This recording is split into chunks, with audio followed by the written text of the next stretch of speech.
Hello, everybody, and welcome to the Women's Soccer Show. I'm Sarah. And I'm Allie. And this is our Season 7 finale. Coming a little weird because we did all of Season 7, then we broke for the Euros, and now we're coming back for one episode, and it is the finale episode. And then we will take our 3-week break because we like to give ourselves 3 to 4 weeks off per year. And then we'll be back, Allie. And then we will be back. Yeah, it's a bit odd. We all were a bit like, should we do one more? Yeah, let's give them one more. And it was a good week to do it because stuff happened, man. For sure. Copa América Femenina Final.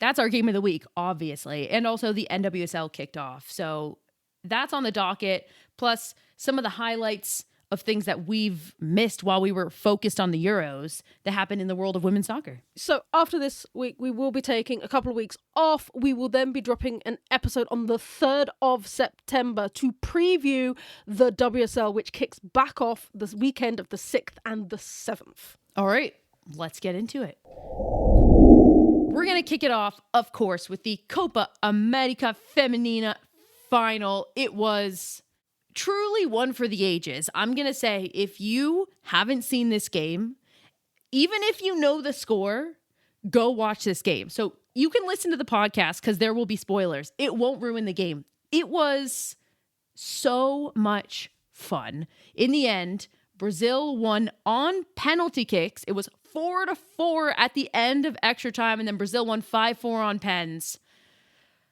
Wow, Allie. I mean, it was a blast. It was chaos, but it was a blast. Regular listeners, please take a shot every time Sarah says that this game was a blast. You will be hammered. Do you disagree, though? How else do you describe this game? No surprise on Brazil's end, though, because Brazil are 8-time champions of this Copa América tournament. They have only failed to win it one time. They've won it at 8 out of 9 times coming into this match. Now make it 9 out of 10. They are just literally the queens of South America. Their record in this specific Copa América, not just this year, but in Copa América in this tournament, 56 games total, 52 wins. It's incredible. The only 4 games that they did not win, 2 were draws. Those were both against Colombia, and 2 were losses. Those were both against Argentina. They are just so dominant, but I think it was an extra fun game because this is the second time in a row Colombia and Brazil have met in the final. And that's a really great picture of how South America has been developing right now because Colombia have been up and coming since that last Copa América final, really.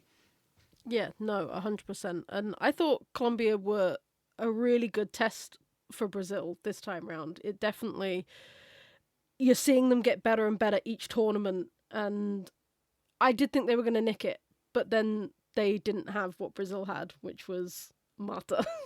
We're going to have to spend a moment on the brilliance of Marta.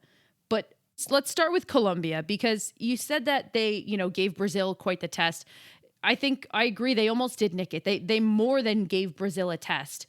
I thought they were the stronger team in the first 30 minutes. They came out harder. They had the better game plan. And while Brazil did have more of the possession, Colombia certainly had the better and the more dangerous opportunities, and that showed when they went up 1-0. No, I do think that they were the stronger team when they got their goal, but that I think G'd Brazil on to do Brazilian things, to be honest. I do think it was definitely Brazil to lose, unfortunately, for Colombia, but that should not take away from... How so, you mean? Because I just think that Colombia couldn't hold on to a lead and they gave away some silly goals, but it was Brazilian football fashion that they could come back. 3 times they came back from being down. So I think, yeah, the goal was great for Colombia, but it sort of G'd Brazil on to do Brazilian things. The players who scored for Colombia were Linda Caicedo, Mayra Ramirez, and Lacey Santos. There was also an own goal by the Brazilian defender Tarcion. And I think that's such a great picture of Colombia also. The big players stepped up in big moments. Like those 3, if Colombia was missing just one of them, we saw how they changed when they didn't have Mayra Ramirez. We've seen how they changed when they don't have Linda Caicedo. And the 3 of them are so important to this Colombian team. And as Colombia domestically continues to grow their leagues, there will be more talent coming in and coming up. But right now, I think that mainly what Colombia were lacking were just the depth that Brazil has. Yeah, for sure. I did think when they took off Maya Ramirez and then Brazil equalized, I was like, oh dear. For Colombia, I was like, oh dear. I mean, let's note here, Marta didn't start, and understandably so. Marta's 39 years old at this point. She is. It makes sense that is she 39? Yeah, is that accurate? She's 39, and she also retired from international football, and then went, nah, let's give it another go. My favorite part of that is when she retired, all of us were kind of like, we don't believe you. Oh, I didn't believe it for a second. I didn't believe it for a second. I was like, especially because the World Cup's coming up in Brazil, and like, yeah, there's a Brazilian pedigree to play on into your 40s. So I was like, are you retiring, Marta? Are you?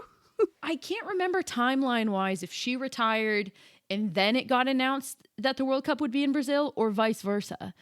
But I feel like she retired first.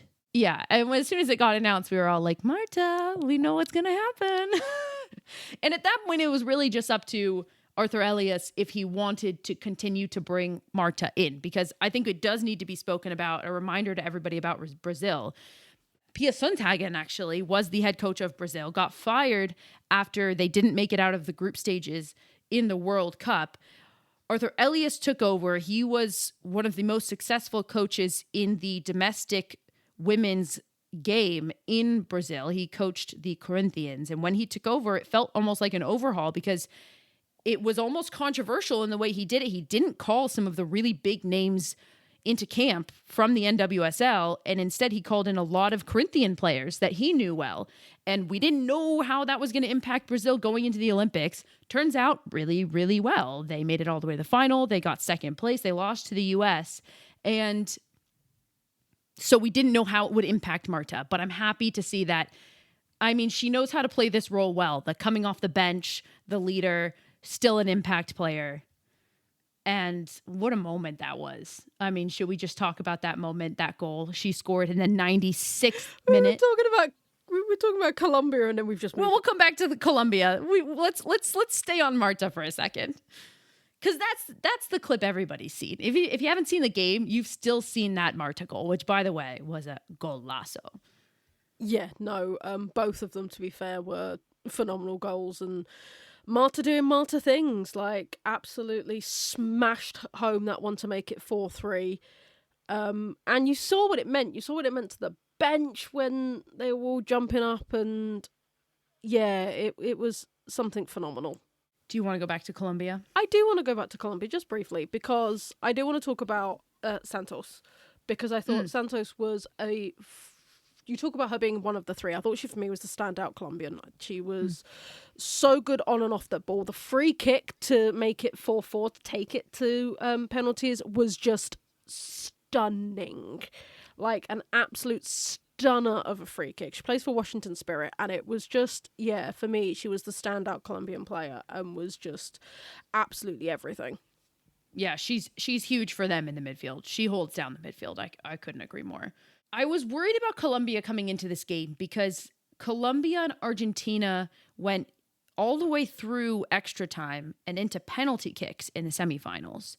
And I mean, we talked about this in the Euros. When it happens, you have to wonder how much energy a team has left in the tank. And we just spoke about how Colombia doesn't have the deepest bench. So I was a little worried about how that might impact them. Brazil, on the other hand, had a 5-1 win over Uruguay in the semifinal. And mind you, also, Uruguay played with 10 players for the last 30 minutes. So it was an easier game for Brazil. I think that the fact that there was 5 to 6 days in between the semifinal and the final made a big difference, because it didn't seem like Colombia were coming out tired in the least. It actually, like I said, they came out the better side on the front foot. I was going to say, I don't think it made a difference because it's not a Euro situation where you've got 2 days between your semi-final and your final. They had nearly a week of recovery. So I do think that didn't actually make much of a difference. I think you're right. It's just Brazil have all of the Brazilian talent, and Colombia is still trying to get to where Brazil is at the moment on their domestic league, and it's up and coming and it's getting there. Again, we say it over and over again, invest, invest, invest, invest, and it will come. But it was a phenomenal game, except for, again, the penalties. Yeah. Yeah. I put in my The notes. penalties weren't great. I put in my notes that it's a great summer for saving penalties. It's not a great summer for scoring penalties. That's true. That's true. I think we can safely say, well, two things. Just to finish on Colombia, kind of heartbreaking. Second time in a row they lost to Brazil in the final of this tournament. I think it's just a little extra sting, a little extra heartbreak. It was a 4-4 game before penalties. I think we can safely say, and we don't have to dive into it, but it's worth saying, there were some holes defensively for both teams.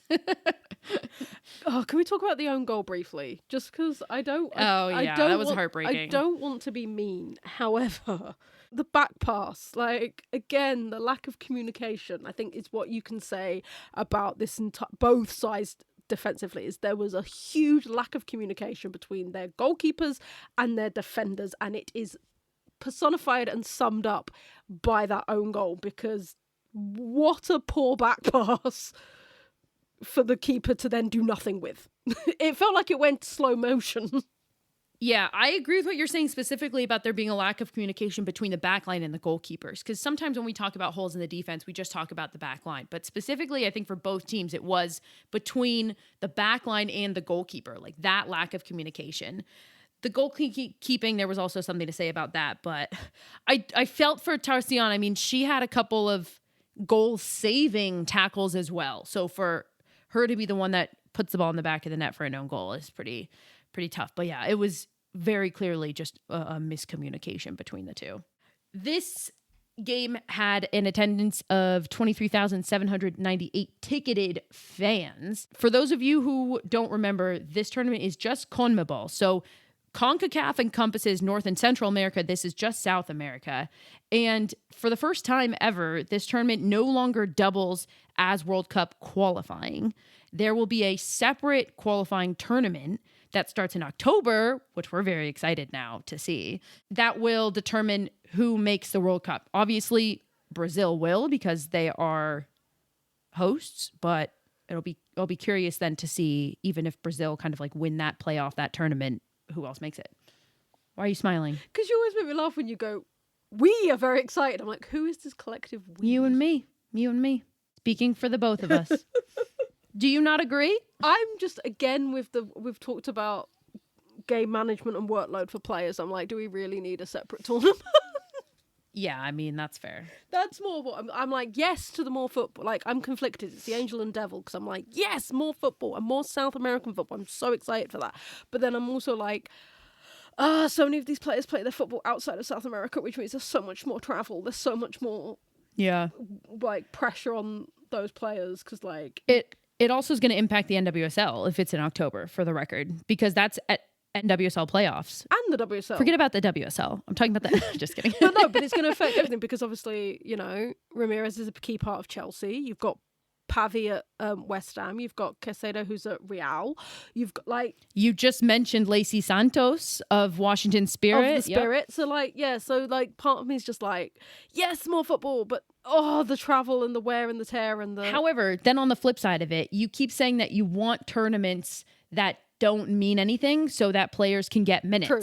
And this actually was one of those tournaments. And I appreciated what Arthur Elias did with Brazil. Between the semifinal and the final, he made 7 changes to the lineup. And that's the type of rotation we saw throughout for Brazil throughout the entire tournament. He was using this as a tournament to get people caps, get people minutes, see what formations he likes, see who he likes in different spots and different combinations of players. And I love that he used it to his advantage, and the fact that Brazil won is just an extra flex if they were doing that and they won. No, but that's exactly it. That's perfect. That's how you get your players capped and ready and internationally ready, because we're definitely not seeing it in Europe. Yeah. All right. Anything else on Brazil? I mean, like we talked about Marta.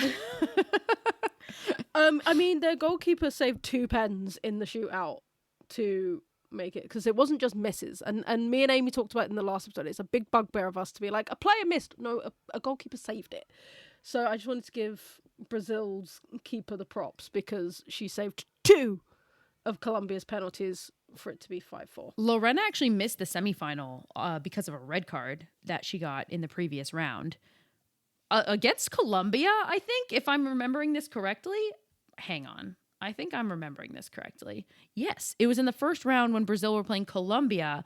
Lorena got a red card in the 24th minute. That's why she missed the semifinal. So I don't know, you can look at it like she was fresh, or you can look at it like, hey, she saved those even though she had just missed a game.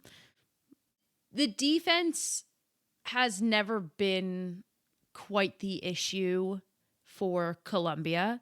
We certainly saw it become one throughout the course of this tournament. But, 2 years ago in the World Cup, that wasn't their issue. But it's certainly become one since then. It's always been Brazil's issue. They've always been able to score. They're always involved in huge shootout games. Like, this is nothing new to Brazil to score 2, 3, even 4 goals per game.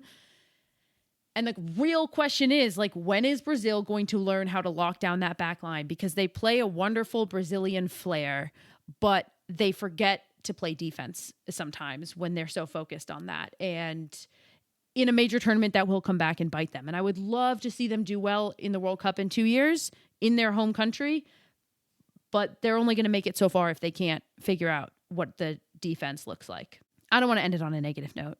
It was a great tournament for Brazil. They played fantastic. I just want better for them because, like, they could have done so much more in the World Cup. They did great in the Olympics, and I want more for them in the next World Cup. Because the thing is, they did keep quite a couple of clean sheets or low-scoring games, but that was against much lower-ranked opposition.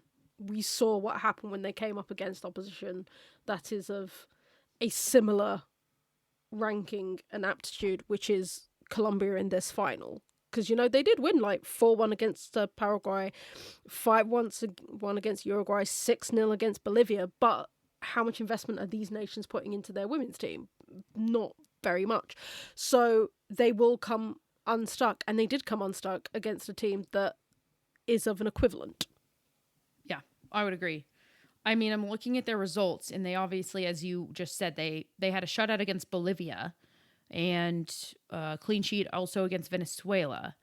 But other than this tournament, you look back and I'm trying to find the last time that Brazil kept a clean sheet, and it was June of 2024. So it's been over a year, and that was against Jamaica twice. But other than that, I mean, they played Colombia, Australia, the United States, Japan, France, and they have conceded in all of those games. All right, what a tournament. Maybe we'll end on this. Like we said at the top, if you haven't watched this game, go watch it. Go watch it now. What was it, Sarah? It was a blast. And to something we haven't talked about in a hot minute, the NWSL kicked back off this weekend. So, because of many international tournaments, including the Euros and the Copa América, the NWSL took a 5-week break mid-season, which was interesting. It's all too familiar, though. I mean, the season runs through the summer, so the NWSL has done it both ways. They've continued play while international players have gone to major tournaments, be it the Olympics, be it the World Cup, be it the Copa America, the African Nations Cup, like whatever. They've done it that way, and they've done it this way where they take a break. I think it was the right call for them to take a break for this one. Oh, I disagree.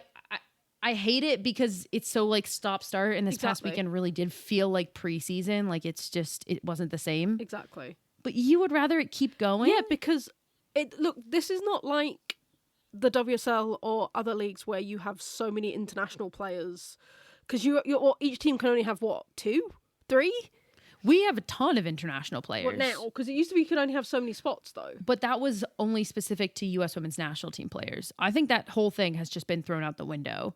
But there's a ton of international players that aren't U.S. women's national team specific as well. I mean, like Barbara Banda, Temo Shawinga, literally like the 2 MVPs last year, both international players. You saw how many Brazilian and Colombian players played in the NWSL and the Copa América. I still think your teams are big enough you can carry on. We do it over here when the Asia Cup happens in January, the African Cup of Nations. That's different, though. Like, I would like to see a percentage of how many players of the full NWSL rosters, what percentage of players just went to major international tournaments? Because I'm going to guess it's like pretty close. It's up there. I'm going to guess it's over 30, which is a lot.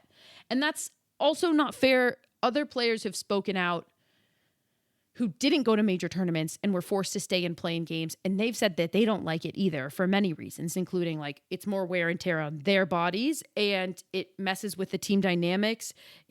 And at the end of the day, like I get why the league did it too, because let's be honest, if I'm going to turn on a game, if I have the choice between the Euros or Copa America or Africa Cup of Nations and the NWSL, I'm personally going to tune into one of those tournaments. So I get why they did it. But this is another question mark of like, should the NWSL season change? Maybe I wouldn't have had it for the full 5 weeks. Okay. Maybe you have maybe a 3-week break. I just feel like 5 weeks is a lot. And like you said, it felt like preseason. A lot of the dynamics are gone anyway. They're still a bit rusty. It was not the best games coming back. Some players, I know Jess Carter skipped Euro celebrations, her choice, before people kick off at Gotham, and came back and played straight for Gotham. Whereas other players didn't, they had excused absences because they were coming back from major tournaments. So I feel maybe it shouldn't have been the full 5 weeks because it just made everybody really rusty and really like out of it anyway. Maybe you've had it only like 3 weeks and then you only have to play 2 weeks without your starters. I don't know. I feel like the full 5 weeks was a bit rough. Yeah, what sucks is that I feel like it's bad either way. It's really just a consequence of what we've talked about so many times on this podcast of like, if the NWSL could match the schedule of, the WSL and all of the European leagues, that would be a lot better. But they can't for a lot of reasons. Yeah, they can't because of weather. Period. The end. All right, let's move it along. We've got a game that we want to discuss here, and it's the Washington Spirit Portland game. But before we get into that, like you said, Allie, it's been 5 weeks. And while there haven't been games, a lot has happened. So we pulled what we think are kind of like the hot topics, things to catch up on, and we're going to run through them. All right, there's a lot of Denver-related stuff. So as everybody knows, Boston and Denver are joining the NWSL in 2026, which feels wild to me because Denver feels really new, and 2026 is next year. But Denver Summit FC announced their name and their colors. The name, of course, Denver Summit FC. The colors and the logo, in my opinion, now the best in the NWSL. Just fantastic. And speaking of Denver, they have got their first known player. And there's no surprise, they have roots in Colorado. So it's now been confirmed that Orlando Pride have traded forward Ali Watt to Denver. She's then been loaned straight back to Orlando because obviously Denver aren't playing yet. So she will go straight into the Denver squad in 2026. I love this for Ali Watt. She's a veteran of this league. If you've been watching the NWSL for a long time, you know Ali Watt. And I love that she'll get to what I assume is like conclude her career, in front of her friends and family that are in Denver. It'll be a big loss for Orlando next year because she's such a big leader and she plays a big role in that team, but I'm happy, obviously, it makes sense that they get her through the rest of this season. And the final piece on Denver, the expansion team is finalizing a deal to make, wait for it, Allie, Nick Cushing, their first head coach. Allie knows Nick Cushing well. He spent nearly 2 decades with City Football Group, including coaching the Manchester City women. And then he moved over pretty notoriously. I think we even talked about this when he moved from Manchester City women to NYCFC, which is an MLS team here in the United States. And the internet basically had a lot to say about this because everybody's saying, didn't this man publicly say that he only wanted to coach men's football from here on out? Yeah, he did. I have many, many thoughts and opinions, and I will try and keep it civil. Mainly because this is another case of a man falling up. Because, look, I'm not going to take away, he did an okay job at Man City. Like, he did get some silverware with them, and he did better than Taylor, but that's not saying much. However, he got this when the WSL was first starting and other teams hadn't invested like Man City had invested. Once he was faced with competition of an equal level, he failed. He fell and he noped out and went to NYCFC. He came back, and granted, it wasn't his fault because he wasn't there the whole season, but he couldn't get Champions League football with Man City with the squad that they had. Denver, do better! Like, we don't need to cycle the same managers over and over again. And this is what I'm sick and tired of, is the fact that the same managers are getting chances after... And let's be honest, it's the same white men managers are getting the same chances. Because I'm not seeing Lorne Donaldson getting the same chances as this. I'm not seeing, it took Casey Stoney a long time to get the Canada job after what happened at San Diego. Like, just a bit of imagination, please, Denver. I beg. Amen. I don't know if I have anything to add to that. You nailed it. Sorry, I didn't even go such a rant, though. It's so disappointing. I mean, it's so disappointing. We talk about, like, the carousel of coaches, and we also talk about the NWSL, and it's a league that's trying to do better by its players. And it's like, okay, well, if you're a league that... I'm going to say a league that has this, but like every, unfortunately, all of women's soccer in the world has this, but the NWSL has a lot of documented abuse in it, and you're trying to get away from that and change that. And you're going to bring in somebody who is like so deeply entrenched in kind of like the old world of women's soccer. That's a problem for a lot of reasons. And I couldn't agree more. We need to get off of that coaching carousel. Ella Massar is the head coach of the Chicago Stars FC right now. And the amount of time for her as a former player that it took her, and this is just me like watching from afar, but it seems like the amount of time and jobs it took her to get assistant role after assistant role after assistant role, and the amount of coaches who had to be fired in front of her before she was ever given a chance. It's a really good picture of just how first-time coaches, and specifically women who are first-time coaches, are viewed by the front office. And I would have loved Denver to hire a coach that like maybe has roots in Denver, maybe somebody who's been working hard in that local area. Bay FC did that. This is a different sport, but the new WNBA team, the Golden State Valkyries in the Bay Area, just did that, and they're doing fantastic. And just because they don't have experience at the NWSL or the MLS or the WSL level doesn't mean they don't have the right experience. So I'm disappointed as well. Moving along to strange news. I have to say, I saw this and I was like, I understand why one thing happened on this, but I don't understand why the club let it happen. So, Ali Sentnor has gone from Utah to KC Current, which, great for her, great for KC, like, absolutely. But Utah, why have you let that happen? The rich get richer, that's for sure. Kansas City getting Ali Sentnor. We still don't know, we still don't know what Utah is getting back from Kansas City. So it was announced the trade one way, but we still haven't heard how it's going to go the other way. So for all we know, this is a good trade for Utah. Maybe they got a lot of, I was going to say first round draft picks, but there's no more of that anymore. Maybe they got a lot of money. I don't know. So it's too early to tell if this is going to be a good move for Utah. But I'm happy for Ali Sentnor and her development. And as a U.S. Women's National Team fan, I was happy to see this. And I don't know, KC already look incredible, so this is just going to add to it. I was going to say, KC are scary good this year. Scary good, so this is only adding to it. And then very quickly, another player coming back to the NWSL is Mia Fishel. Went to Seattle after a couple of seasons at Chelsea. She jumped straight in, looking great, I have to say, for Seattle. I think this is more her speed, this is more her style, is the NWSL. She was like third choice at Chelsea, which is crazy because she's Mia Fishel, but she was like third choice at Chelsea. So got like the odd Subway Cup game or came on for like 20 minutes. I think the NWSL suits her style of play a lot better than the WSL. And then to your point, she's a very young player, and for young players to develop, they need minutes in games, and she just wasn't getting that at Chelsea. So I'm happy that she's now getting game minutes because that's how she's going to develop the most.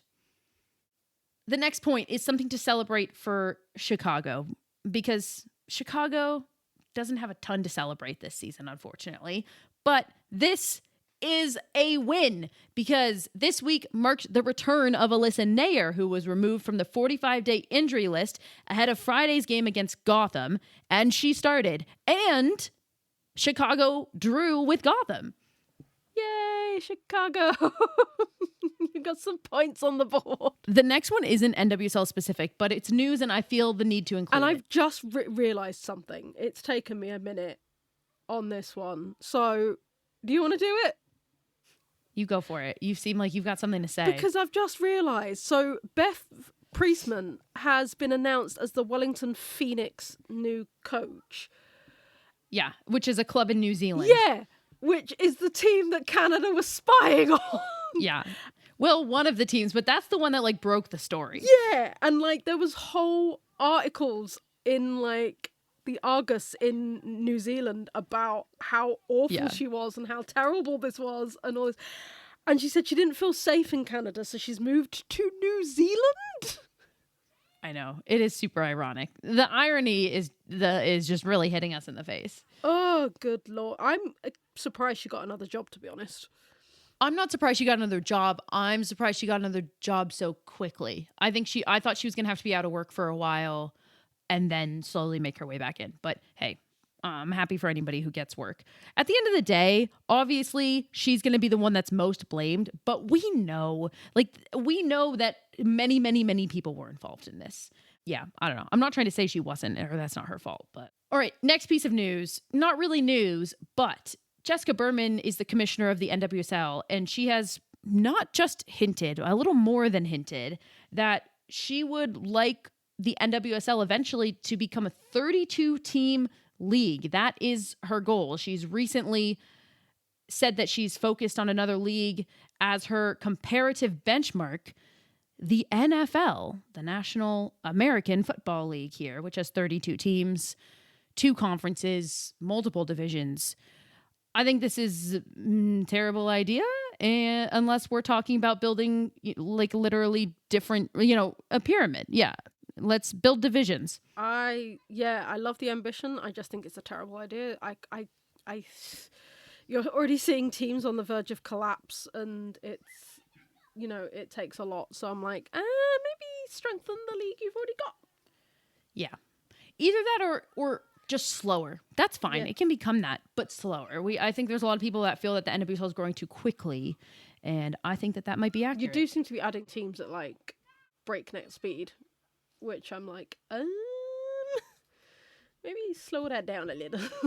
All right, the final piece, Tierna Davidson is staying with Gotham FC through 2027. That was announced in this break. I'm happy for her. I'm happy she got this. Obviously, devastating for her to tear her ACL, and she can just rehab in peace now.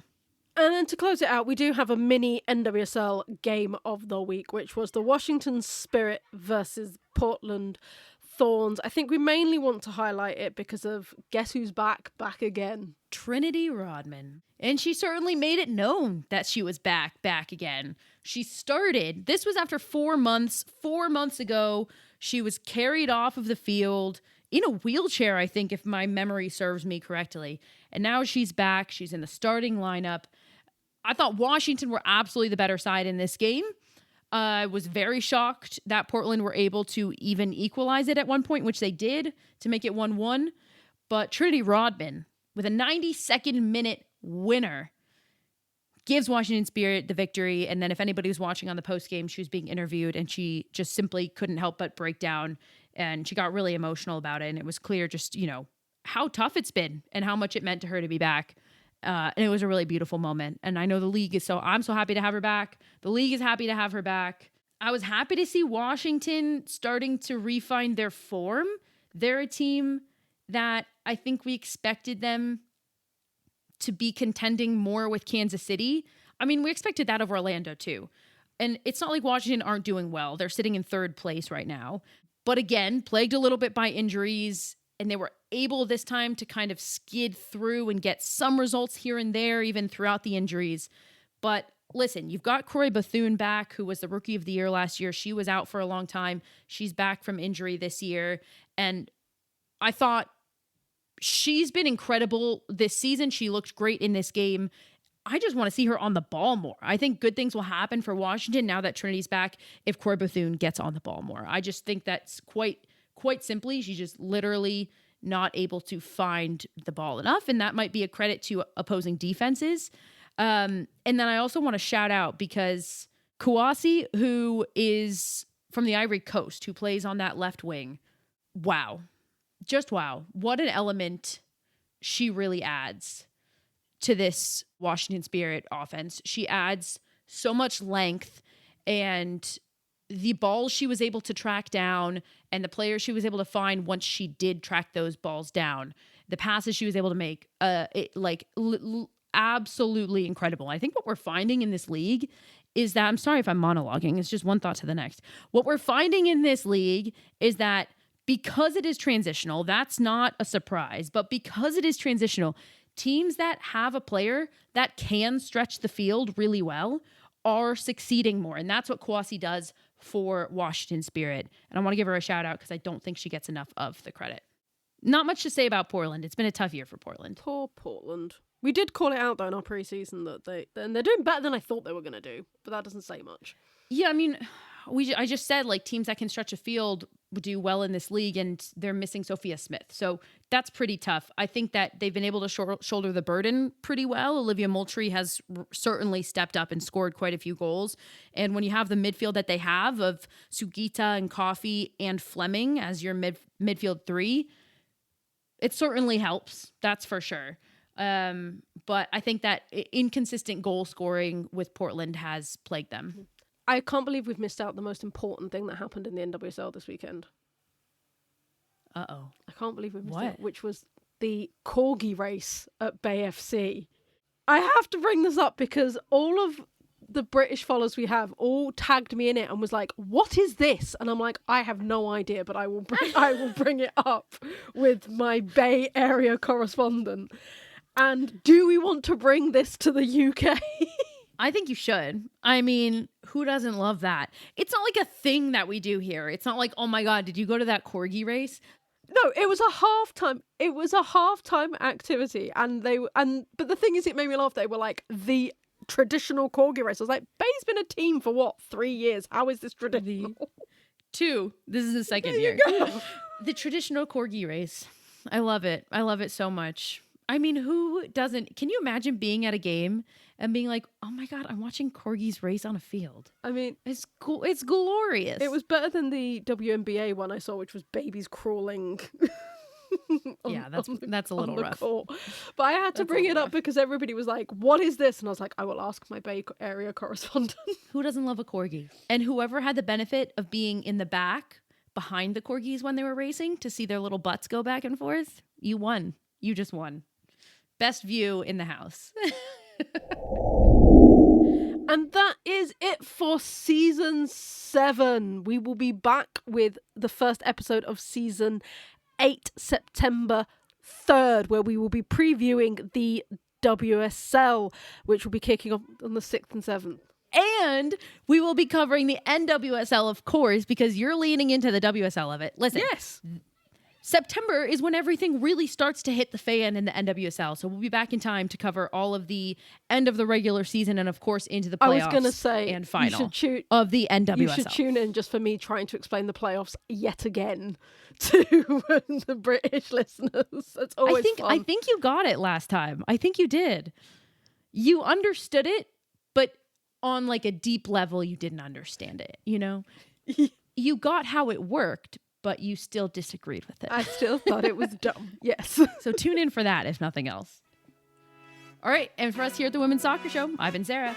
And I've been Ali. Thanks, everybody. Good night.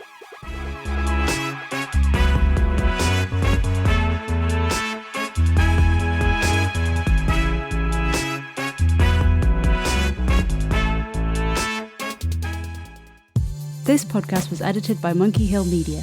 Visit monkeyhillmedia.com for more information.